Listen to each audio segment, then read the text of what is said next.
Hello and welcome to my channel.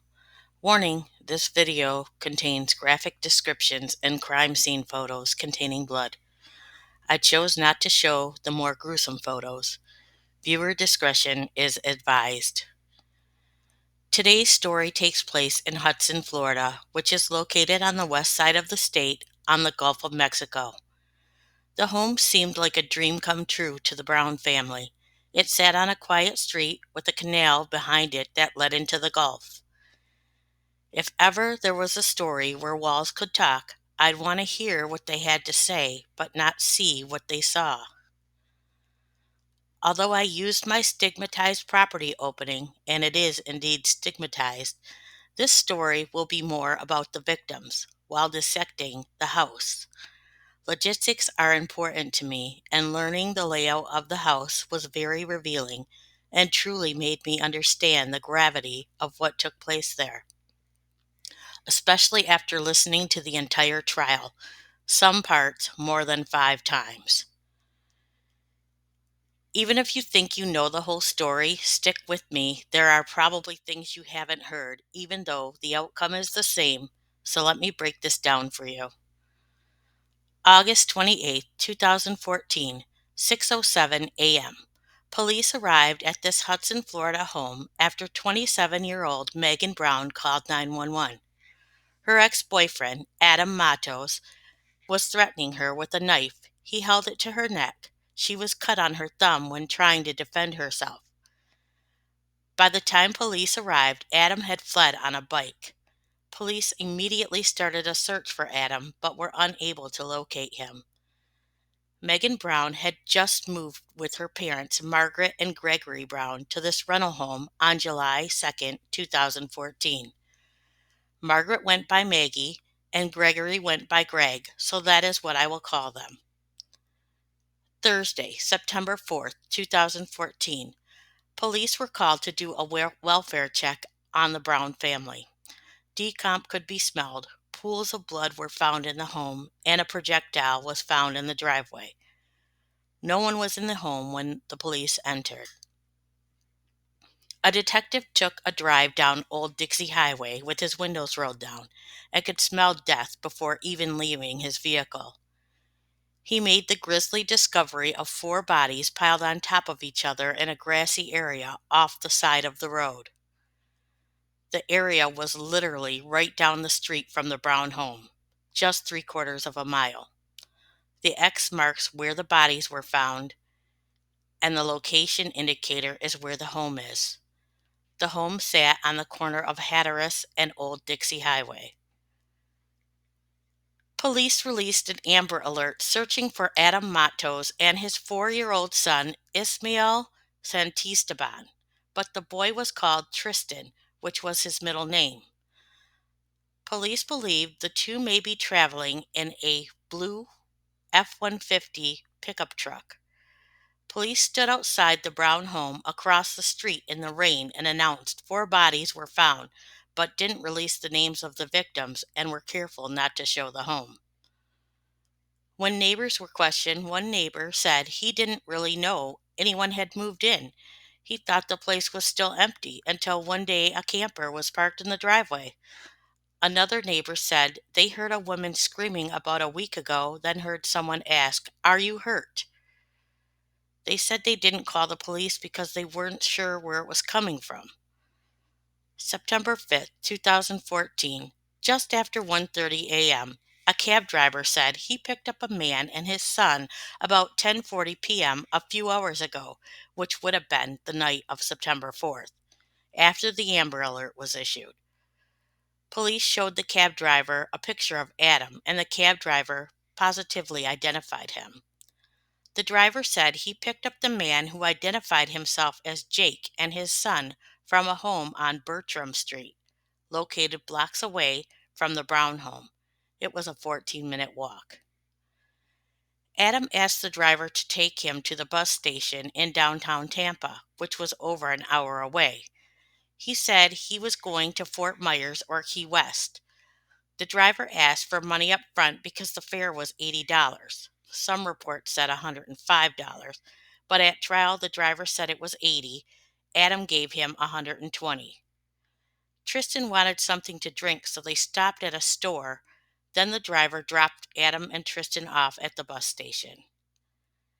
Witnesses at the bus station did recall Adam and his son had been there just hours before. Adam was asking for fares to Key West, but didn't end up purchasing tickets. Adam checked into the Floridian Palace Hotel in downtown Tampa at around midnight under his own name. Ironically, the hotel is located across the street from the federal courthouse. It was a 14-minute walk from the bus station to the hotel.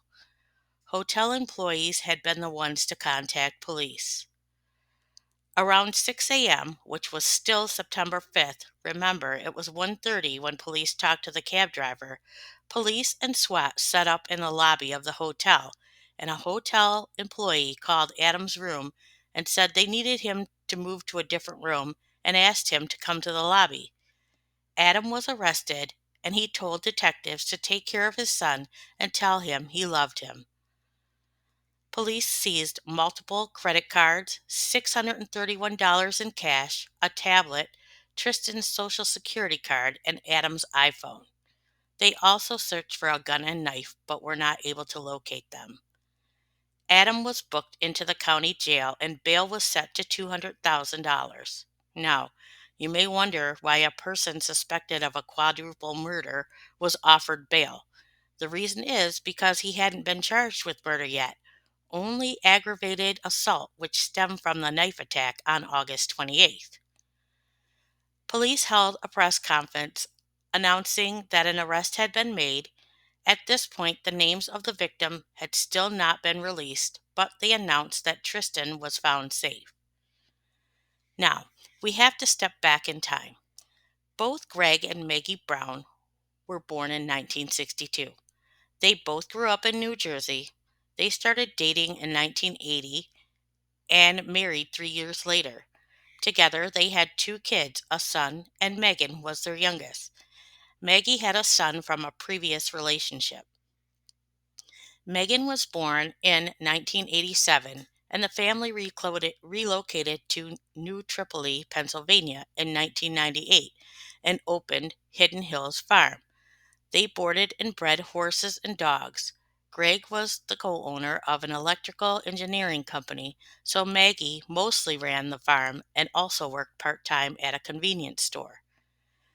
Megan attended Northwestern Lehigh Valley High School, where she was a track star. She graduated in 2005 and in her senior year competed in the Pennsylvania State Track and Field Championship. She won a silver medal for her triple jump. She was awarded a scholarship to Penn State and began attending in 2006, but she gave up her full ride to raise Tristan. In her obituary, it says the University of Pennsylvania, but 2 family members who spoke at trial said Penn State.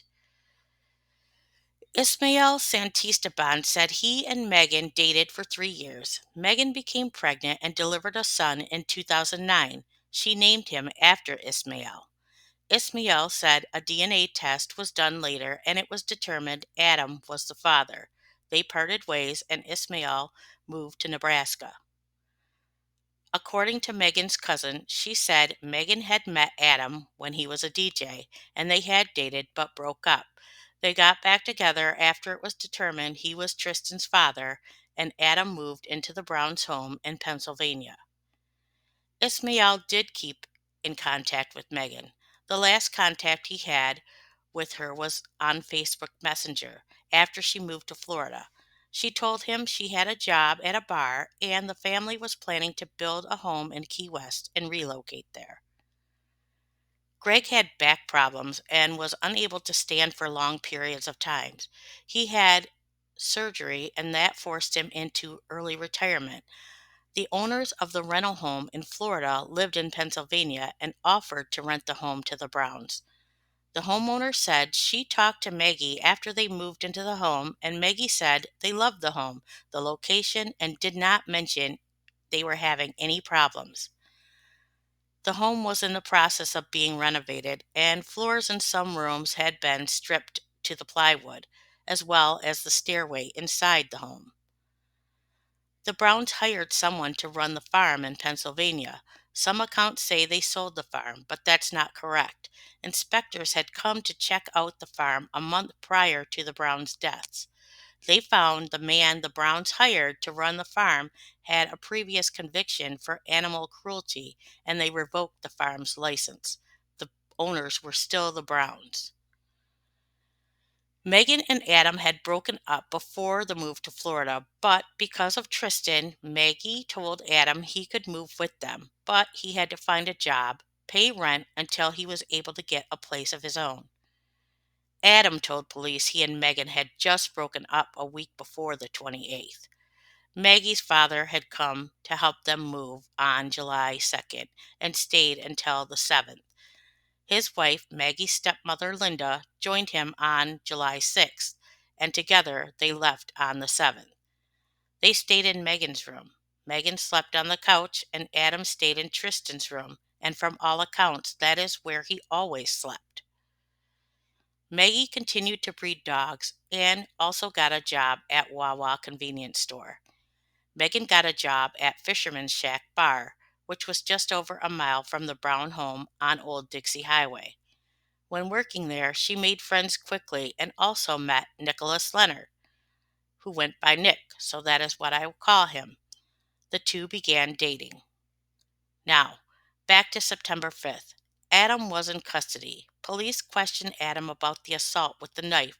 He said on August 27th, Megan had been out with friends and came home around 5:30 on the 28th, and that they got into a fight. He took off angry and hadn't been back to the home.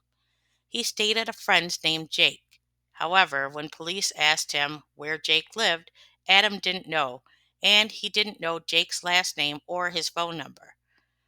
Police were able to obtain a log from Adam's phone showing he relentlessly called and texted threats to Megan throughout the day on the 28th. He also texted both Greg and Maggie several times that day. Police didn't immediately tell Adam he was a suspect in the murder. Matter of fact, they didn't even tell him anyone was dead. They asked him who he would like to care for Tristan, and Adam responded his mother or brother. When police asked him why not the boy's mother, Adam said he wasn't sure. When asked if Megan's parents could care for the boy, he said, "I don't know, you'll have to ask them." Police tried questioning Tristan but learned the boy was autistic and he didn't talk right away. He seemed to be confused about all of the movement lately. September 6th, police let Adam know the Brown family had been murdered and asked him who he thought might have murdered them. He said someone had been stalking Megan and was the ex-girlfriend of someone at the bar Megan worked at. He denied knowing Nick. When police checked with Nick's family, they found out an ex-girlfriend was a married older woman who had stalked Nick for the last 5 years and also harassed anyone who Nick would date and hacked his social media and bank accounts. She had moved to the state of Kansas, but still continued to call Nick and the Fisherman's Shack bar looking for Nicky, as she called him. Police actually flew to Kansas to interview her and determined she hadn't been back to Florida since she moved. Her alibi checked out. September 7th, Adam was assigned a public defender and was arraigned on the assault charge. He was a person of interest in the murders but not yet charged. It took a few days for the medical exam to determine who was who in the pile of bodies. They had to work with the families and get several different records for each person to positively identify them. Eventually, they identified one of the bodies as Nick Leonard. Before he was identified, his family had started to realize he was missing. His sister, Danielle, said she had a feeling Nick was dead. September 9th, 2014. Nick Leonard's family held a press conference thanking Pasco County Sheriff's Department for their work and wanted Nick to be remembered as kind-hearted. Nick's sister on the far right was engaged to a Pasco County deputy who spoke on the family's behalf. September 10th, Adam gave a news outlet an interview saying he was not involved in the murders and that Megan had been receiving harassing phone calls from a woman. Police told reporters Adam was the only suspect and the investigation was still ongoing. When reporters questioned the sheriff department why they hadn't issued a warrant for Adam's arrest after the knife incident, they replied they were unable to locate the suspect for questioning and followed protocol for domestic violence. The responding officer asked Megan if she wanted to go to a shelter, and she declined. He gave her his contact information and a pamphlet on domestic violence resources. The phone threats Adam made to the Browns after the incident did not get reported. The last time the report was updated was on September 2nd, with the comment stating suspect could not be located. Pictures and information about the victims were featured in a newspaper article that same day. Eventually, Tristan was able to tell police his dad hurt his mom, then demonstrated with a doll someone was rolled up in a blanket and made striking motions on the doll. September 15th, Adam was charged with 4 counts of first-degree murder. Details of the death were given. Megan died from a gunshot wound to the head. Greg died from a gunshot wound to the torso. Nick died of blunt force trauma to the head, and Maggie had died from blunt force trauma to the head and asphyxiation. Her hands were also tied behind her back. Bail for the assault charges was revoked. September 16th, Adam appeared in court to be arraigned on the murder charges. September 25th, a grand jury indicted Adam on 4 counts of first-degree murder. This was a requirement if the case was to be tried as a death penalty case. October 20th, Adam entered a plea of not guilty and waived his right to a speedy trial. The judge set a pretrial hearing for December 9th, 2014. November 14th, 2014, it was announced that Tristan would be adopted. He had been with family members since he was found. Later, it was revealed he was being raised by Maggie's sister. December 9th, 2014, it was determined at the pretrial hearing that the trial would be delayed as defense still needed to collect over 200 depositions. After this, it would be delayed several more times with multiple hearings and trial preparations, which was normal because this was going to be a death penalty case. Adam Matos' trial was set to begin November 7th, 2017, over 3 years since the murders. At trial, multiple witnesses testified. I will tell it in chronological order. Some of it are things you've already heard. Hopefully you gain different knowledge because I'm about to rip apart these crime scenes. Sometime near the end of July 2014 or early August, the next door neighbor, Ryan, locked himself out of his house. Adam helped Ryan get back into his home by using bobby pins to pick his lock. August 25th, Adam gets fired from his job as a dishwasher at Get Hooked Grill for failing to show up for work. He had only been working there for a week. August 27th was the night Megan was out with friends, one of them being Nick. She left her blue Chevy Blazer at the Fisherman's Shack, the bar she worked at, because her tags were expired. Adam texted her all through the night calling her names. August 28th, at approximately 1:30 a.m., Adam called Nick's phone, and the call lasted for 22 minutes. Megan arrived home at 5:30 a.m., and Adam threatened Megan with a knife in Tristan's bedroom. Megan called Nick and told him what happened. Nick called Adam to tell him to stop harassing Megan. Nick called the police at approximately 9 a.m. to report the incident between Adam and Megan. A deputy showed up at the Brown house again, thinking it was a separate incident, but Nick only called to report what happened earlier, and Megan confirmed Adam had not returned to the home. Around 10 a.m., Ryan, the next door neighbor, sees Greg sitting on his back patio. Megan Maggie had taken many pictures of Greg sitting out there. It was his happy place. This is the second floor balcony outside of the master bedroom. You can see Ryan's roof. Ryan's house will be key to this story, so remember it's close to the master bedroom. Approximately 10:15 a.m. Megan called her manager and told her Adam was acting crazy and she had never seen him like this and she probably would not be into work that day. 10:30 a.m. Nick got a ride from a friend to pick up his truck from a bar where he left it the night before. He told the friend what happened with Megan and said he was going to the Brown house with a gun to protect her and was also planning on changing the locks to the Browns' home. 12 p.m. Greg went to Napa Auto Parts to buy a spark plug for his motorhome. 3 p.m. Maggie is about to begin her shift at Wawa. She purchases a soda using her debit or credit card. Around 3 p.m., Megan called the owner of the bar she worked at and told him she was scared and told him what happened between her and Adam. The owner offered Megan and Tristan a place to stay, but she declined. Adam had called or texted each one of the Browns over 200 times throughout the day of August 28th, the day of the knife incident, but stopped communicating with all of them after 4:12 p.m. that day and never tried contacting them again after the 28th. 191 of those contact attempts had been made to Megan. I bet you that asshole's phone battery died. Rage like that doesn't just disappear. About 4 p.m., Greg was fixing his motorhome and asked Ryan if he could borrow a ratchet. That was the last time Ryan had seen Greg.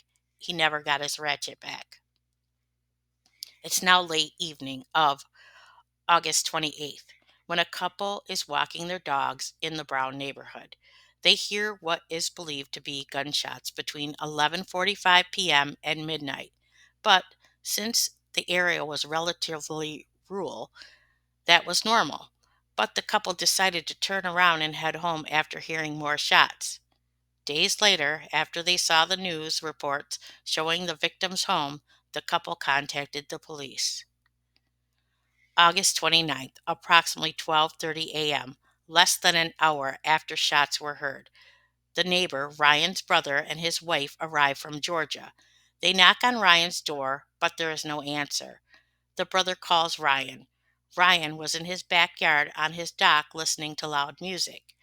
Ryan comes around the house to meet his brother and sister-in-law, and they see Adam come from next door, and he appears to be wet or sweaty. He chats them up and then follows them into the house uninvited and stays for about 45 minutes. Adam told Ryan the family had left for West Virginia. Ryan asked how they got there because the RV was still parked in the driveway, and Adam told him they got a ride. Sometime before 5 a.m. on the 29th, an unknown blue F-150 pickup truck parked in an unassigned space at a condominium complex less than a mile away from the Brown home. A few days later, it is towed. The truck belonged to Nick, but at this point, no one knew it was missing. He was missing or was even dead. It had only been about 6 hours since the shots had been heard. The keys to Nick's truck have never been found. Later in the day on August 29th, Adam goes to Get Hooked Grill to collect his final paycheck. He also starts posting items from the Browns' home on Craigslist, including electronics, furniture, and puppies. The items were priced low, including a 50-inch TV. When an interested buyer came to the home around 2 p.m. with his friend, Adam wouldn't let them into the house to see the TV and offered to bring it out on the porch. However, the man would not pay the $100 Adam was asking before he was able to see if the TV worked. He decided to leave, and Adam texted him and offered him to lower the price. The two friends thought something was weird because Adam was desperately trying to unload items. After the news reported the bodies had been found and the victim's home flashed across the screen, the buyer contacted police. Two more people answered Adam's ads for the dogs he was selling for $50 apiece. By this time, it had been 14 or more hours since Nick and the Browns had been killed. Their bodies still laid where they died. The buyers noticed a smell. Adam told them it was a backed up sewer. One customer asked why he was selling the dog so cheap. Adam replied that he and his girlfriend were having problems and needed the money. 6:30, Adam has a pizza delivered. Around 11:30 p.m., we're still on August 29th, Adam takes Maggie's minivan to Walmart to buy a shovel, a PlayStation 4, and a game with Maggie's debit or credit card. The card was declined, so Adam could only buy the shovel. August 30th, around 8 a.m., a friend posted this message on Nick's Facebook page asking where Megan was because she wanted her to go for a boat ride. Around 8:30 a.m. that morning, a regular customer of the Fisherman's Shack was doing her routine 2-mile walk and noticed Megan's Blazer was still parked in the parking lot of the bar. It had been there since August 27th. When the customer was on her way back home, she passed the bar around 9:30 a.m. and noticed the Blazer was no longer there. Megan was scheduled to work that day but didn't show up. August 31st. In the afternoon, a woman and her son came to purchase a dog and noticed the dog smelled bad. Adam gave them the dog wrapped in a towel. It had just been bathed, but that didn't seem to help. They had to wash the dog 3 more times to get the smell off. They did see a little boy wearing Spider-Man underwear who was standing and waved from a hall. Later that night, Adam showed up at Ryan's and they hung out and had drinks together. Adam asked Ryan if he had surveillance cameras, and Ryan replied yes. While they were hanging out, the brother from Georgia mentioned that something smelled really bad and thought it was a dead animal. September 1st was Labor Day. Ryan's brother left to return to Georgia. He said the smell in his car was so pungent that it seeped into his seats. It took a while to air the car out on his way back home. 3 p.m., Adam told Ryan he had a flat tire and asked Ryan for a ride to go cash his paycheck at Winn-Dixie, but they wouldn't cash the check. So Adam purchased a gallon of milk, cigarettes, and a case of beer with a credit card that most likely didn't belong to him. 4:30 in the afternoon, a girl delivering pizza to the Brown home said a little boy answered the door. Then a man came to the door and gave her a $15 tip on the charge slip. It was paid for using Maggie's credit card. September 2nd, 2014 was the Tuesday after Labor Day. It was also trash day. The trash collector said there were approximately 10 or more bags in front of the Brown home, which seemed out of place because before there had only been 1 or 2 bags. The bags are taken to an incinerator and burned right after being picked up. Adam asked Ryan for a ride again to go cash his check. This time he was able to cash the check at Wells Fargo Bank. 6 p.m., Adam had pizza delivered again. He answered the door this time, and the driver did not see a boy. The pizza delivery man noticed a putrid smell. September 3rd, 2014, 2 women who lived in the Brown neighborhood took a ride down Old Dixie Highway early in the day, as they often did, to let their dogs roam since it was an uninhabited area. They noticed what they referred to as vultures flying around the area and noticed a smell, and the dogs were going crazy, so they decided to leave. One of the 2 women had seen a man she described as Hispanic hosing down a garage floor at the Brown home, and he quickly shut the door.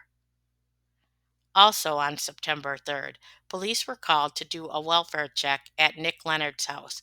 Obviously, no one was home. Adam went to Ryan's house about 1 p.m. asking him if he wanted to go get a beer, but Ryan was cleaning his house to get ready for his mom to come stay with him. Adam came over 3 or 4 more times, and finally, around 6 p.m., they went to Skinny's bar. Adam got super drunk and went to the bathroom in the ladies' room. A 60-year-old woman approached Ryan and said, "You need to get your friend out of here." Adam entered the ladies' room again and passed out. Ryan and Adam returned home about 11:30 p.m. Ryan was outside and Adam came over and asked if they could go back to the bar. Ryan said no, and Adam went back home. That was the last time he saw him. September 4th, 2014, Maggie's stepmother, Linda, called police to do the welfare check. She hadn't heard from anyone in the family since August 28th. September 4th was also the day of the Amber Alert and when the bodies were found. This is going to be a long one. I'm going to go into a lot of detail of how the crime scene was processed, where the victims were killed, and the events that unfolded that day. Around 10 a.m., an officer went to the Browns' home and parked in the street in front of the home, not in the driveway. He walked up the front staircase and knocked loudly and rang the bell, but no one answered. He walked back down to his patrol car and called Linda, asking questions like who was supposed to be there and so on. Again, the officer walked to the front door and knocked loudly. No one answered, and he didn't see anyone in the house when looking through the glass on the door. The officer started to walk back to his patrol car again, and he noticed a spent casing in the driveway on the side where the motorhome was parked. He checked inside the motorhome, and it was empty. The officer walked up to the two-car garage to look through a window that had been broken out and could smell decomp. He saw a mattress leaning up against the blue laser and saw what appeared to be blood on the floor. He walked back to the home and entered through a patio door. He could see through the sliding glass doors. He saw dogs that appeared to be corralled inside the house and were covered in feces and urine. He walked back to his patrol car and called for backup, then contacted Linda again. While waiting for backup to arrive, the officer walked around the back of the house again and noticed an open patio door and the dogs were outside the home. He did not see or hear anyone leaving the home. Because of the state of the scene, the police were looking for a person who may be hurt or a body. They entered a door that was on the side of the house facing Old Dixie Highway, which led into the hall behind the single-car garage. The smell of the decomp was stronger in this garage than the other. There was a minivan parked in there. There was also blood streaks on the rear bumper, which were also on the undercarriage. Police accessed the minivan. It smelled of decay. There were maggots in the driver, passenger, and cargo areas of the van, and a shovel with mud on it was in the cargo area. On the side of the house, it looked like Adam may have tried to dig a hole, but wasn't able to dig very far because the ground was made up of limestone. The label from the shovel was near the dig area. There was also a bag of zip ties that matched the ones used to bind Maggie's hands, and a sledgehammer and a piece of wood on top of the air conditioner. The detectives who was driving down Old Dixie Highway and smelled the decomp described the area at the time. He said the bodies were directly across from a power station shown on this aerial view. At the time, that part of Old Dixie Highway was a dead-end limestone road. The detective only had to walk up this dirt path on the left about 15 feet and saw a pile of bodies lying out in the open. Although two blankets were nearby, the bodies were not covered. Old Dixie Highway is a paved road now, and it is no longer a dead end. Here is a current view showing the power station. The vehicles in the crime scene photo were parked on the power station side of the street, which was opposite where the bodies were found, the same side of Old Dixie the Brown home was on. The detective said the bodies were pretty much in line with the van he drove. He pointed to this area between the power poles. The forensic supervisor testified to the state of the bodies. They were all fully clothed. Nick was on top of the pile. He had yellow rope tied around him and a log on his legs. Megan was found next. Maggie was next, and was still wearing her work apron. She had zip ties around her hands, two plastic bags on her head that were secured with electrical tape and an electrical cord. Greg was the last body and also had yellow rope tied around him and was wearing the same clothes he was seen wearing in the Napa Auto Parts surveillance video. Police believe the Browns' minivan was used to transport the bodies. Back at the house in the garage where the minivan was parked, there were large pools of blood on the floor near the back wall of the garage behind the van. There were also smudges of blood along the wall. It was believed when Adam finally moved the bodies from the locations, he laid them along the back wall until he loaded them into the van. The forensic analyst said the large pool behind the van was a mixture and it appeared something had been dropped in it and couldn't confirm if an attack had taken place in that area. There was a workbench area in the garage to the left of the minivan where bloody bedding and rugs were found. Those stains matched Greg. There was also black electrical tape in that pile. The carpet in the right corner behind the minivan contained various items, some of which were bloody bedding, which were a match to Nick, including a pillow, blankets, and a sheet, all of which had cast-off blood and pools of blood, indicating Nick had been attacked on or near the bed. The pillow was soaked in his blood. Also found in the carpet was a hacksaw, multiple phone chargers, Maggie's credit card, and sadly, a Dora Explorer children's book. The two-car garage was where Megan's blue Blazer was parked. It had a flat tire. There was no evidence the vehicle was used to transport any victims. The mattress had been laying up against the back of the blue Blazer, and the top cushion had been cut off of it. There were plastic storage bins, laundry baskets, a cardboard box, and a wicker hamper, which had blood spatter on them belonging to Nick. Trash bags located to the side of the Blazer contained various items. One contained a portion of the mattress that had been cut off, with a large blood stain belonging to Nick. In other bags, there was clothing belonging to Megan, Megan's credit card, a spent shell casing, various DVDs, some of which had Nick's blood on the covers of them, clothing belonging to Adam, empty cigarette packs, beer bottles, pizza boxes, and other items. There were bare bloody footprints on the side of the garage that was empty. They were walking towards the items believed to be from Megan's room. The footprints were matched to Adam. Here is a diagram of the ground floor level. In the workbench area in the one-car garage was a door that led into the hallway between both garages, and also a stairway that led into the second floor of the home. The door from the two-car garage had blood smears above the handle. This is a poor quality picture, but is what you saw when you opened the door and walked a short way and stood in front of the stairs. You can see a pool of blood directly in front of you with visible drag marks. Here is a better view of the short set of stairs leading to a landing. Once you are on that landing, there is another set of stairs that leads into the dining area of the second story. These are those stairs looking back down at the landing after chemicals were used to eliminate the blood. The stairs are heavily soaked in blood. Here is another view showing the entrance to the stairs from the house going down to the garage from the dining area. To the left would be the kitchen. Blood was smeared in various areas of the wall in the stairwell. Blood was also found in various places in the area between the door leading to the garage and the stair.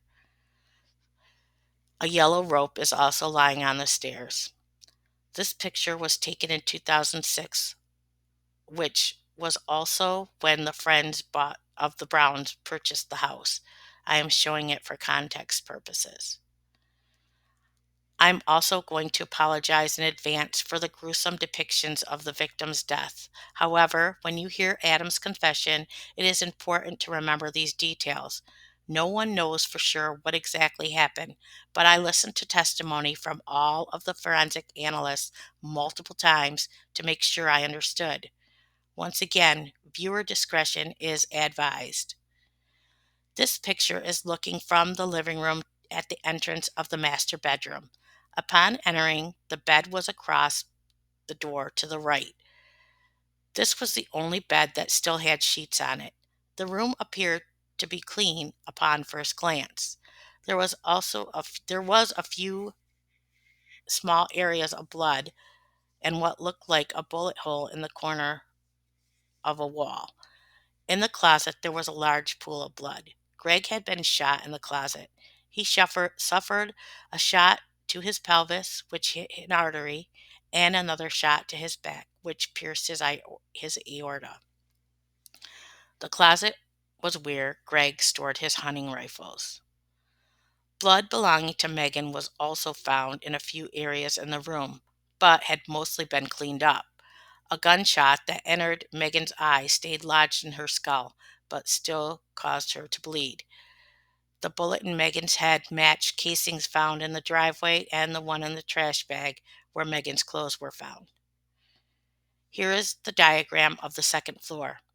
The master bedroom is in the back corner of the house, and the master bath is in the front corner of the house. The closet is between the bed and bathroom. The headboard of the bed is on the wall facing Ryan's house. These blinds in the picture cover the slider leading to the second floor balcony that overlooks the canal. Ryan was down on his dock listening to music and didn't hear the shots. Here is showing the back of Ryan's house. His hangout area was the covered area. It is going in the opposite direction of the Brown's house. I can see how he might not have heard the shots, down on the water listening to music. When you enter into the house from the front steps, you are in the living room. You are looking from the front door towards the back of the house. The dining room is beyond the living room with the sliding glass doors leading to the balcony. To the left of the living room is the master suite that runs the full length of the house from front to back. This is looking from the master bath toward the bed and balcony area. This is of the view looking back towards the bathroom. I'm going to try to break this master bedroom down the best I can. There isn't any sweeping views like there was looking from front to back. In this picture, you are in the master bedroom looking at the entrance into the room. Your back is to the sliding glass door and the bed is to your right. That corner of the wall near the door is where the hole believed to be a gunshot was. You can imagine Megan running into this room and immediately hiding in that corner. The view when you walk through the door is slightly to the left from the entrance would be the walk-in closet, and slightly to the right would be the bed. This view would be looking from the corner where Megan was standing towards where Ryan's house is. I am showing this view again looking back at the entrance. Where those curved tiles are is where the entrance door is. Megan's blood was in the track when luminol was used. That little white marker in front of the bed is the spot where Adam cleaned up blood belonging to Megan. Here is a view looking from the dining room back toward the living room in front. You can see part of the door frame to your right that leads to the master suite. Here is the same view in 2006. To the left of the front door is the hall where Megan's room was, which is immediately to your right upon entering from the front door. This is Megan's room. When you enter her room, you are looking at the front of the house, above the one-car garage. To the right is the entrance to the home. To the left is a window that faces Old Dixie Highway. When you step in and look to the left, there is a closet. In front of the closet, a large pool of blood which belonged to Nick. A smaller pool described as transfer stain to the bedroom entrance. Furniture had been moved around and out of this room. There was no mattress in the room. The head of the mattress was against the large window that faced the front of the home with the dark curtains. This was confirmed by Maggie's father and stepmother who stayed in the room in July. The forensic investigator was able to tell that the weapon used to strike Nick brushed against the curtains while striking. The foot of the bed would have been near the closet and entrance of the room. This is a picture from 2006. It shows the bunk beds would have been facing in the same direction as the mattress. The mattress was in the center of the room but facing the same direction. This room is actually pretty small. In the picture, you can see the edge of a crib to the right. That is up against the wall where the stairs leading up to the front door would be. It is important to note that none of the blood spatter had been high enough on the wall or ceiling, which means the person being struck was not standing at the time of impact. Police believe the mattress in the garage near the blazer belonged to this room. The blood on the mattress and the mattress cover belonged to Nick and had cast off blood all over it. There was blood on the furniture, curtains, walls, closet, and most of the items found in the two-car garage that belonged in Megan's room. A forensic analyst testified it appeared Nick had not been moving when attacked with a blunt object. He was hit in the head 21 times and was possibly laying on the bed or near it. There was a bullet hole in the wall that exited through the wall and out of the home where the front stairs were. You can see it here with the railing leading up to the front steps. It was the casing that was found in the driveway near the motorhome. Here is how investigators were able to show where the bullet came from. As you can see, it came from the middle of the room near the floor and was fired upward. Very important to note that the person was not standing when firing. Showing the front of the house, Megan's room is on the right above the one-car garage. The bullet exited near the front steps and landed in the driveway near the motorhome. Here's a diagram again. You can see why Adam wouldn't let the TV buyer in. Megan's room was just steps away from the front door, and Nick was probably still in there because it was only mid-afternoon on the 29th, and he hadn't moved all the bodies till later that night. Even if the door was shut, I bet you there was a mess in the hallway. Adam had to have been able to somewhat successfully clean up some of the areas. He had to drag 3 bodies through the living room and dining room to get them to those stairs leading to the garage. However, it was mostly ceramic tile, so it would have been easier to clean. The hall where Megan and Tristan's room was tile. All along the wall to the right of the living room was tile, and there was tile from the master bedroom back into the living room. You can see in this picture there is a square area of wood floor in the middle and ceramic tile along the walls. Investigators remarked at trial 2 of the victims were killed on unfinished areas where plywood was exposed, making it impossible to clean. Since Adam and Tristan are really the only living witnesses to what happened in this room, we don't know for sure what happened, but based on the evidence and the spatter being low to the ground, it does appear Nick was attacked on the bed. Probably did try to get a shot off in the direction Adam was attacking him from. Tristan demonstrated someone being rolled up in something and being struck. We know Nick and Maggie were the only 2 that were struck. It is likely Nick laid bleeding on the pillow and Adam left the room to chase down Megan and Greg to do what he did to them, then came back, rolled Nick up, and his head was now on the floor near the closet where Adam struck him several more times. This is the view looking from Megan's room immediately to the left. On the other side of the wall is the front door. To the right is a bathroom, and straight ahead is Tristan's room. You are looking at the back of the house. The area you can see to the far left is the dining room and the sliding glass door that leads out to the balcony. Crime scene technicians covered the window to see luminol. The master bedroom entrance is diagonal from this hall to the left and between the living and dining room. Here is a better view looking from the front door. When police searched Tristan's room, they found that the door handle had been changed to one that had locked. The keys are on the dresser in front of an older PlayStation to the left of the cup. A door handle from a door in the workbench area of the one-car garage was missing. The card up to the responding officer for the knife attack was also found further down on the dresser. It is obvious Tristan had been locked in the room all those times Adam was out. In Tristan's room, there were drinks and food like corn chips and pizza crusts, probably given to him to eat while he was locked in his room. The sheets on his bed were missing. I'm not sure if that was common. I'm pulling the diagram up again. Notice that the wall to Tristan's bedroom is against the wall to the staircase Adam used to get the bodies down to the garage. It would be the wall straight ahead when you entered Tristan's bedroom. Maggie had originally parked the van in the two-car garage where Megan's Blazer is parked. I am showing the garage view from the west. Your back would be to where Ryan's house is. On the wall near the back passenger side is a closet. That is where the three white trash bags were.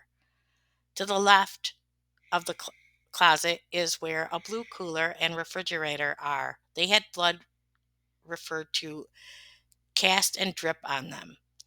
Here is a view looking from the back of the garage toward the front. You can see the cooler and refrigerator in relation to where Maggie would have been standing before she went into the hall. Maggie would have been walking in the front of the van going toward the hall entrance. You see near the right front side of the vehicle. Maggie was struck entering the hall. Her head was bleeding. It is believed she put her hands on her bleeding head and touched the wall and the doors. She was struck again. This is what caused the cast and drip, which means there was already a wound, and when struck again, it caused the blood to travel further. It may have also flown from the object she was being struck with. The blood traveled all the way back from the back of the garage to the cooler, refrigerator, and floor near them, and other items in that area. The white spots on the back wall of the garage in front of the Blazer are stickers that indicate blood spatter. It matched Maggie. There was also blood spatter and a handprint on the wall inside the hallway on the right that was near the door that led into the one-car garage. Handprints believed to be Maggie's were found on the door as you proceed into the hall, which means she was still moving towards the area of the stairs. That is the door she was approached from, the garage into the hall area. What looked like fingerprints were on the door frame, looking like Maggie may have been trying to hang on while possibly being pulled back into the garage. To your immediate right would be the door that leads into the one-car garage. It is the one that enters into the workbench area and the one with the missing door handle. The door frame in the hall is unfinished wood. If you are in the hall looking back into the garage where Maggie came from, you can see the unfinished wall to your left. That was the wall I mentioned that had blood spatter on it and a handprint from Maggie. It appeared Maggie entered the one-car garage instead of going straight to the stairs. Prosecutors believe she may have been pulled into it. This is looking at the door from the garage workbench. Notice blood on the side wall near the door. It was not determined if it was Maggie who grabbed the wall while trying to brace herself from being pulled, or if it was someone who put their hand there to pull the door open, leaving from the garage back into the hall. Coming from that door into the one-car garage, there was blood spatter on the wall to the right in this picture, which is looking at the back of the door Maggie came from. This is the wall that runs behind where the minivan was eventually parked, but wasn't there at the time of the attack. The splatter was high on the wall, so the person being struck was standing. There were bloody shoe prints going toward where the van would eventually be parked. They matched the type of shoes Maggie wore. Those shoes were never found, but they were able to see them in the Wawa footage when Maggie left work to determine the brand, and Maggie's stepmother confirmed they were the type of shoes Maggie wore. Here's where it gets tricky. This is the wall behind where the minivan was parked. by Adam at least 24 hours after the attacks. There was a smaller pool of blood on the floor that appeared someone had been attacked, then fell while laying down. There was cast off lower to the ground of the wall. It appeared the large pool of blood along the wall is where someone laid for a while and quite possibly continued to be attacked based on two holes in the wall. Spatter and streaking on the lower wall. The problem was that those pools got mixed, and what appeared to be the first area of attack seemed like somebody dropped something in it that looked like material or cloth marks. The medical examiner testified Maggie had 9 blows to the head, but only one was fatal. She had been struck, then 2 bags were placed on her head and secured by electrical tape and the electrical cord. She lost oxygen and continued to be struck after the bags were placed on her head. The forensic analyst said early on she could not determine if an attack took place because of the mixture of blood and something interrupting the area. It is probable that Maggie had laid there bleeding and Adam put the bags over her head and zip tied her hands. The prosecutors got Adam to slip up on the stand when cross examining him when they said Maggie was kicking her legs when you tried to tie them and her shoes came off, to which Adam replied, most likely. That electrical tape used to tape the bags over Maggie's head was found in that workbench area, which was right by where she was laying. Prosecutors believe that Maggie fell. She may have been in and out of consciousness, but when the bag was put on her head, she started to struggle. I could tell by everything I read about Maggie in a video that I heard her speaking in that had Adam not taken her by surprise, she would have kicked his ass. She fought hard and wasn't the type of person to take anyone's shit. When Adam backed the van in to load the bodies, he threw something into those pools of blood that caused the blood on the floor to splash the van's undercarriage and come up onto the bumper. The investigators described it as a sweeping from one side to the other, so coming from the workbench area and splashing to the area where the pile of rugs were.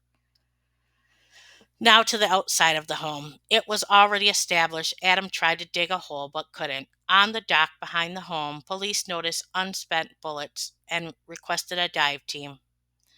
Police questioned Ryan, and he relayed that Adam had been coming over often between August 28th through September 3rd. He told the police he knew the Brown family, and Adam had told them they were out of town. The night of September 4th, Adam called for the cab who picked him up at 10:40 p.m. from this home. We know he was dropped off at the bus station and later checked into the Floridian Palace Hotel and paid cash and used his real name to check in. September 5th, divers entered the canal behind the Browns' home and immediately stepped on a rifle. They recovered 8 rifles, 2 crossbows, a hammer, knives, 2 drills and drill bits, a pistol, a cell phone. The cell phone had been crushed and data was not able to be recovered from it. It was later determined to be Megan's. Both Greg and Maggie's phones had been in the kitchen. The weapons recovered from the canal were unable to produce any evidence since they had been submerged in water for several days. A man who lived in this home at the end of Cattaraugus Road in a cul-de-sac noticed his canoe was missing and saw it tied up at a home directly across from his home, the Blue House, from in this canal. The home where the canoe was found was a homeowner by a man who lived in New York. This was his second home, and he hadn't been staying in the home at the time. The man knew he had seen his canoe earlier in the day on September 4th.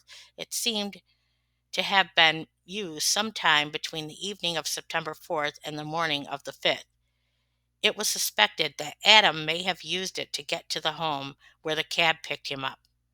This map shows where the Brown house is, the home where the canoe was stolen, the home where the canoe was located, and the home where the cab picked up Adam and Tristan, which is marked by the locator.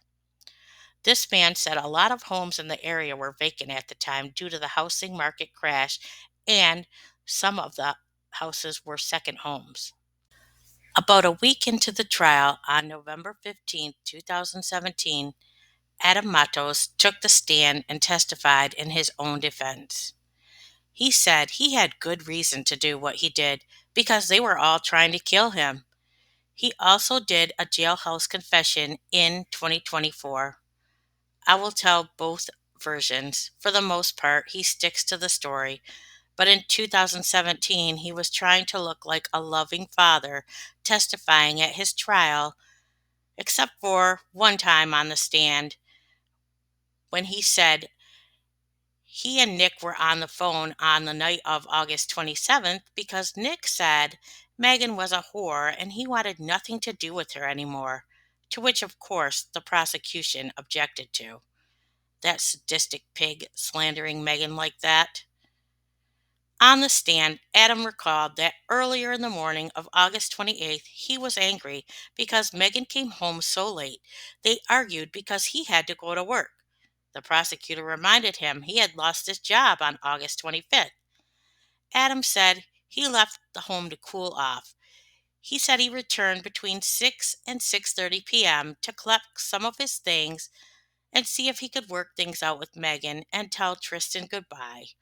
He allegedly was able to access the house because the door on the old Dixie Highway side was left wide open. 2017, Adam said the door to Megan's room was shut and both she and Tristan were in there, but they came out of the room. Nick came from the closet, grabbed him by the neck, and put a gun to his chest and threatened him. So Adam grabbed a hunting knife from the dresser and stabbed Nick in the arm. They struggled, and a shot went off and hit the wall. They fell on the bed while struggling, and Adam got the gun away from Nick and shot him. The medical examiner testified that Nick was not shot. There was no bullet entrance and no exit wounds. Compared to the other victims, his skin was the most intact. The injuries to Nick's arms were superficial. He had superficial injuries to his jaw and chest. A metal detector was taken to the place where the bodies were found, and there was no bullet. The defense tried hard to grill the medical examiner on whether or not it was possible that the injuries to Nick's head would cause him to miss a bullet, and the medical examiner stuck to his story. Adam and Nick are still struggling when Greg and Megan came to the room. Greg has a rifle, and Megan is yelling, "Shoot him." Adam pleaded with Greg not to shoot him, but Greg pointed the gun at him and it jammed. Greg and Megan left the room to the master bedroom together, and Adam knew Greg had guns in there, so he followed and shot Greg while he was in the closet with a rifle in his hand. Greg turned around with the gun and Adam shot him again. Adam said Tristan was not in the room because Megan had told him to go in his room and shut the door. Adam thought Megan had a gun in her hand, so he pointed the gun at her and shot. The bullet hit the wall before it hit her in the eye. He later realized she had a cell phone in her hand. He lost it because he just shot the woman he loved and the mother of his child. He blamed Nick for turning the family against him and was so angry that he returned to the room where Nick was and beat him with a hammer until he couldn't anymore. He then cleaned himself out, locked the bedroom doors, then went to Tristan's room and gave him a kiss and told him everything was going to be all right. In his 2024 version, Megan and Tristan had not left the room before Nick threatened Adam with a gun. As Adam and Nick struggled, Megan took Tristan to the master bedroom. Adam stabbed Nick in the arm to get the gun away from him. They fell onto the floor and struggled, not the bed, like he had said before. Greg and Megan came to the room, and just like before, Megan was yelling to shoot him. Adam was shocked, as Greg, the person he had known for almost 10 years and loved and cared for, was pointing a gun at him. Adam said he was pleading, "Don't shoot me." Adam said while Greg had the gun pointed at him, he was able to get the gun away from Nick and shot him, but didn't specify who. It's already been determined Nick was not shot. It's almost like he was trying to say Nick got shot and then the hammer strikes were after he was dead, trying to minimize it. If it was Greg he shot, he and Megan still managed to get to the master bedroom, and Adam said he shot Greg twice when he was in the closet.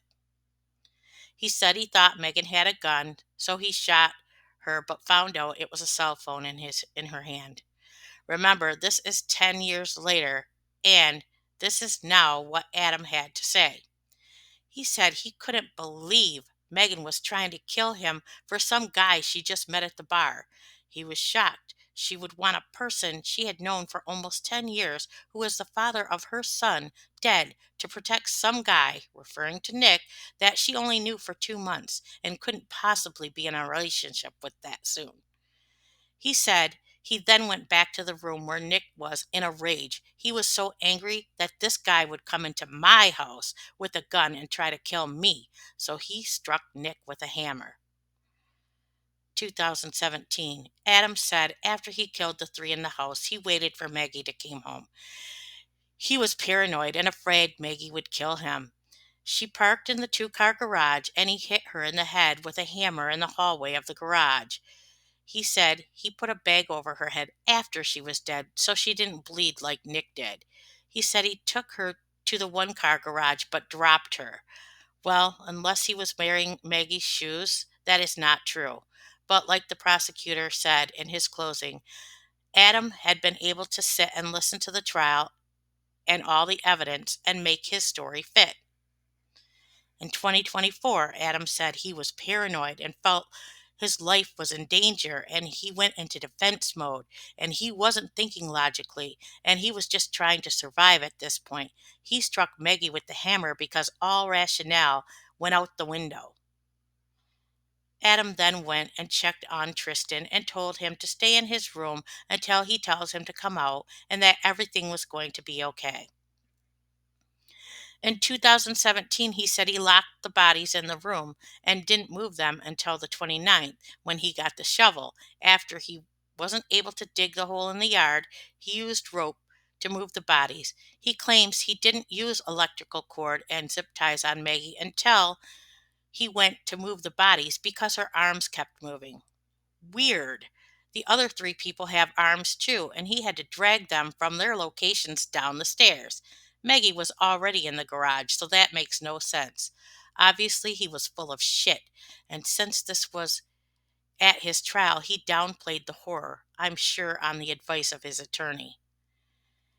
In 2024, he said moving the bodies that same night after Tristan went to bed so he wouldn't see them. He left them in the back of the garage until he was able to move them. However, he said it was disturbing moving the bodies because of the smell, and he was in a haze and shocked.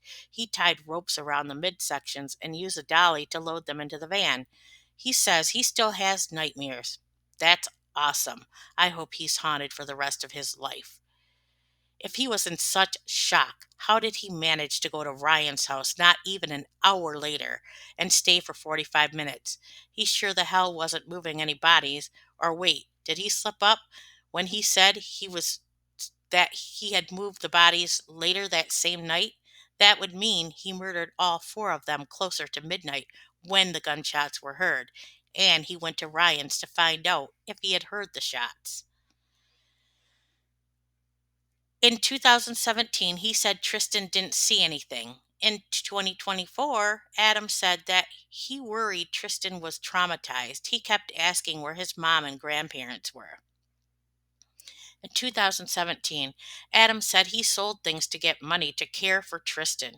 He wanted to make sure the dogs went to a loving homes. Maggie's stepmom testified there were at least 20 dogs. In 2024, Adam said there were 20 dogs and he didn't know how to take care of them, and he thought that they would be taken away and euthanized, so he wanted to make sure they went to good homes.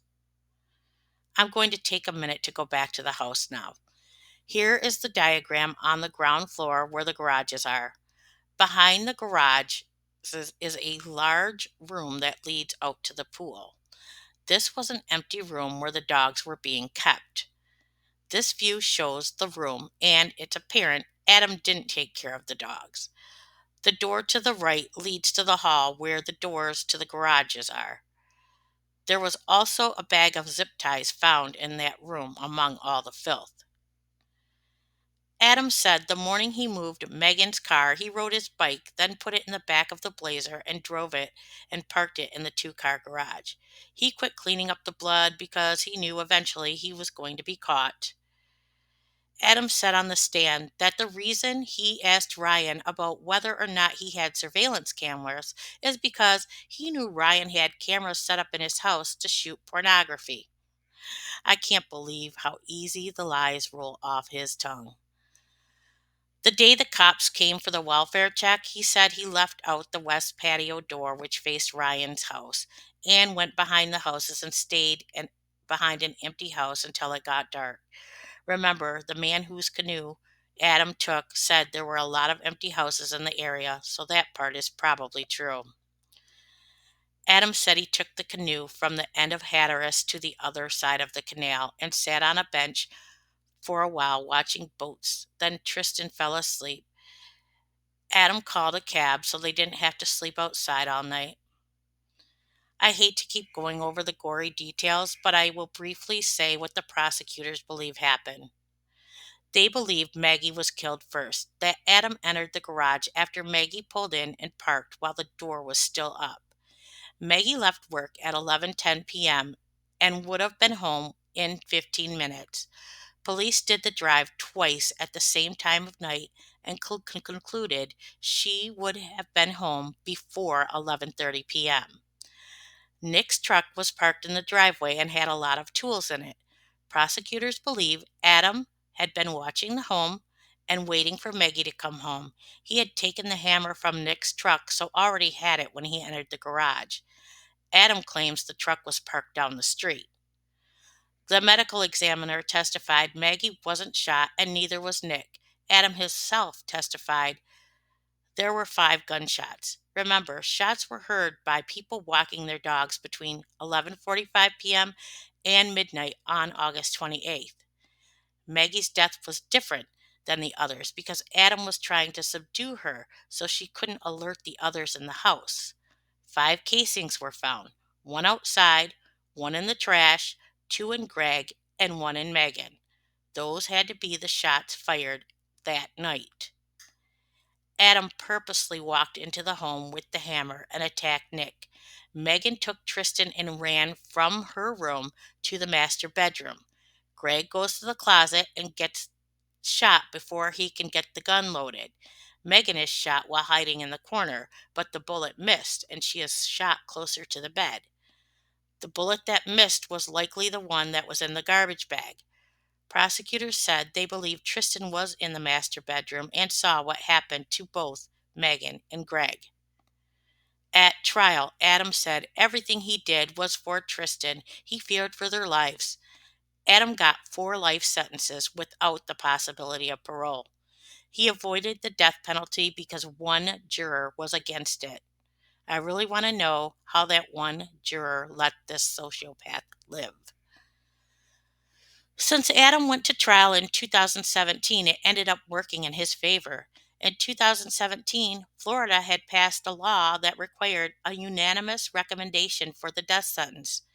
Here is the first page of instructions the jury was given during the penalty phase.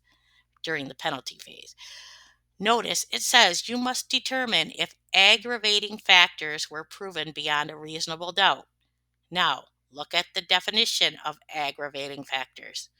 I think this crime fits that criteria for a death penalty, don't you?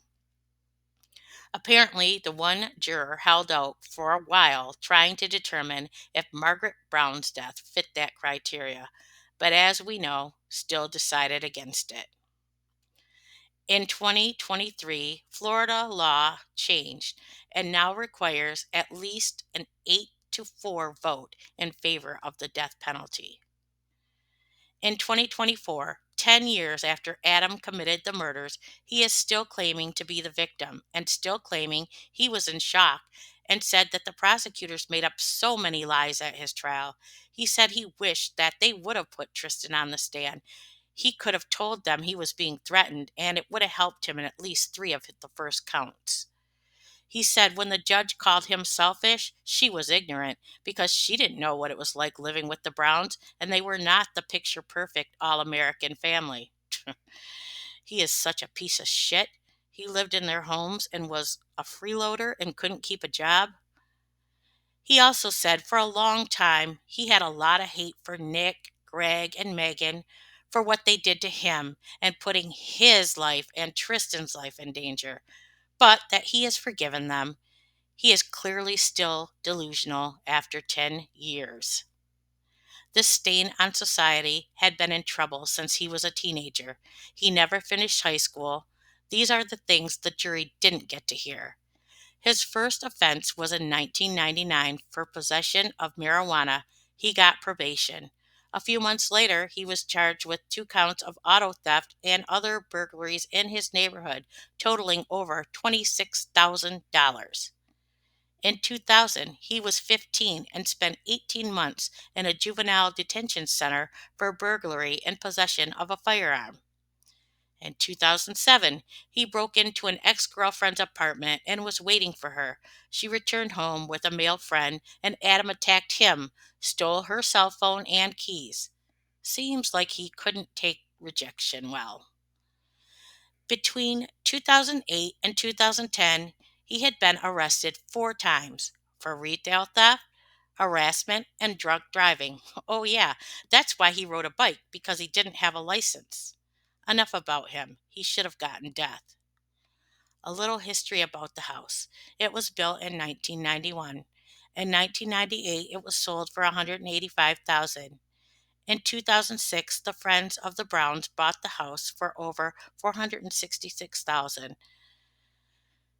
They began to rent it out in 2008. 2 years after the murders in 2016, the home went up for auction and sold in April for just over $605,000. However, records show it is still owned by the friends of the Browns. So I looked it up to see if it was possible if they could auction a mortgage, and it is, so maybe that's what happened. This is what the home looks like as of 2025. I have to say, I teared up listening to the victim impact statements. I had to listen in small portions before I could listen again. I didn't think I was going to be able to finish Nick's mom's statement. I had to stop, but eventually got through it. I can imagine everyone in the courtroom was in tears except for the heinous person who caused all this pain. You could see emotions on the judge's face and the court reporters as well. Tristan knew a lot more than we've heard. He was able to speak a little at the time of the incident, but his vocabulary had blossomed by 2017. He tells the family what he saw. He was in the room with Greg and Megan. He knew his daddy hurt his mom, and he was hungry and thirsty. He told them his family were put in a car and went away. He told them about how his dad hurt his feet, which had blistered on them from walking without shoes on the morning they left the house. Not only did they walk in the neighborhood, they also walked in downtown Tampa to the hotel. This surveillance is the footage at the store they stopped at to get Tristan something to drink on the way to the bus station. He is barefoot, but notice Adam has shoes on. Jackass couldn't even pick up his son to carry him. Greg's family talked about how 3 days after the discovery the house was released, they went to pack up the Browns' belongings and saw all the carnage, Maggie's handprints on walls and doors. Greg's sister took holy water from Greg's baptism and sprinkled it on the floor of the garage where they had all laid. While there, Nick's sister stopped by and asked if she could see the place where her brother died. Since Adam had blamed his upbringing for having no father and having an alcoholic grandfather, Greg's brother made sure to tell them they grew up poor without a father and had to live in a small house, among other things. Nick's mom talked about how he had told her about Megan and said she was the love of his life and that he couldn't wait for her to meet her and her parents. She talked about how her mother had memory issues, and when they told her Nick was dead, she assumed that it was a car accident, so they let her believe that. But she forgets sometimes and asks how Nick is doing. She talked about how he missed his sister's wedding to the deputy who helped the family during the investigation and identified Nick's body to spare the family. She also looked directly at Adam a couple times, and I could tell the judge enjoyed that. She said Nick couldn't have grabbed him around the neck because his hands were broken from an accident at a construction site, and he was scheduled to have surgery and looked right at Adam and said, 2 weeks after you killed him. She said she settled the lawsuit for Nick after his death. She holds Nick's ashes like she did when he was a baby. She had sealed one of Nick's shirts he last wore and takes it out to smell it, but quickly puts it back so that it doesn't lose the scent. When Maggie's dad and stepmom gave their statement, Maggie's stepmother did most of the talking. I have sprinkled a lot of what she said in the memories of the victims. One thing that had been revealed when she was testifying is that she had previously been a defense attorney. In her impact statement, she acknowledged that her job had been to defend people like Adam, but no matter who she was defending, she recognized the victims and the victims' rights. She recalled the time she and Maggie's father stayed at the Browns' home and that she really didn't know Adam that well, but she gave him a hug when she left anyway, and didn't know she was hugging the person that would kill her family. While she was up there, Maggie's dad stood silent, but every so often he would glance at what was presumed to be Adam, and she had to stop speaking to warn him against going over there. When he spoke, it was brief and it was regarding what Tristan saw. So they go to leave the podium, and off camera, you hear an altercation that ended as quickly as it started. Law and Crime Network spoke to the prosecutors after the trial ended and asked if he went for Adam, but the prosecutor said no, he actually went for Adam's attorney. Now it's time to remember the victims. Greg and Maggie just celebrated their anniversary on August 26th. They had gone camping in St. Petersburg for a couple days. They literally just returned home less than 24 hours before their murders. In their joint obituary, this post Greg made to mark their 31st anniversary of marriage. They had been together for 34 years and were still madly in love with each other. This post was also read in court by Greg's sister in her victim impact statement. Maggie posted about their anniversary. She was loving the Florida life and celebrating her anniversary with her husband while living in paradise. Greg Brown was one of 5 kids shown here. He was the second oldest, and since they grew up without a father, Greg took that role on at 16. He worked 2 jobs to help support the family growing up. He was big-hearted and would help anyone in need, taking it upon himself to plow driveways for people without being asked. He loved hunting and fishing. He loved Maggie's first son like his own, loved the nature, the ocean, animals, and of course, his family. Maggie Brown was the third of 7 children shown here with their mother. She was quick-witted and straightforward. She was strong and was very well-known social butterfly with a sense of humor. She was a lifelong lover of horses and loved animals and, of course, her family. She posted a lot of pictures of her horses and dogs, and they were all well taken care of. She would have never left her dogs in the condition they were found in. She was loving the Florida life and soaking it all in. She had spent a lot of times at the beautiful beaches and loved watching Tristan play in the pool. Megan was described as a tomboy who was athletic and artistic. She was a devoted mother to Tristan. She kept a journal of Tristan's daily activities and noted the things she needed to work on him with. Her aunt said she would rather bake cupcakes with Tristan than hang out with her friends. She was well liked and a good employee. Megan was also pictured in Maggie's post, and they showed her in the pool with Tristan and at the beach with him. Maggie's stepmother said that Megan read poetry from a very early age. She had come to visit when they were living in Alaska a couple times. But in 2000, when Megan was only 13 years old, she drew a sketch that her grandparents still had and pull it out often, but described a haunting message that Megan wrote, which, again, she was only 13. It read, "Dear Gram and Gramps, love will last, but I will miss you." Nick was born April 29, 1977. He was 37 at the time of his death. He had a sister, Danielle, shown here. He was well liked and worked hard. He helped people in need without being asked and expected nothing in return. He had friends who were displaced from their home, and he gave them food and shelter. He was a protector. He was always smiling. He loved to travel. He was a peacemaker and kind-hearted. He loved his family and his life. The fisherman's shack where Megan and Nick met expressed how much they were missed. Tristan would be 15 going on 16 at the time of this recording. I hope he has been able to overcome the horror he witnessed and is thriving in life. This was a tough one. It really is the definition of being grateful for people you have in your life because you never know when it will be the last time you see them. I truly hope all of these victims are resting in peace. Thank you for listening.